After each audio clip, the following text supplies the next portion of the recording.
Hello everybody, welcome back to my YouTube channel. So guys, in this video I'm going to be showing you how to fix Cash App not opening. Let's start video without wasting time. First of all, open your app store and update new version on Cash App, and after that check whether the problem has been fixed or not. If the problem is not fixed, then open your setting and tap on Wi-Fi.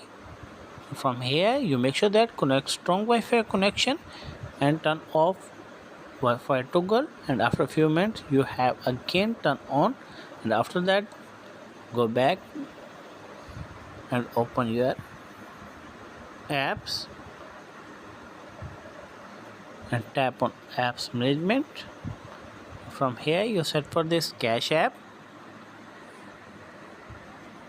and tap on Cash App. From here you tap on Force Stop. After that check whether the problem has been fixed or not. If the problem is not fixed, then tap on storage usage and tap on clear cache and clear data, and after that check whether the problem has been fixed or not. If the problem is not fixed, then go back your home screen and tap on long press on Cash App and tap on uninstall, and after few minutes you have again installed Cash App, and after that I hope your problem will be fixed. If it is helpful, then like and subscribe my channel. Thanks for watching.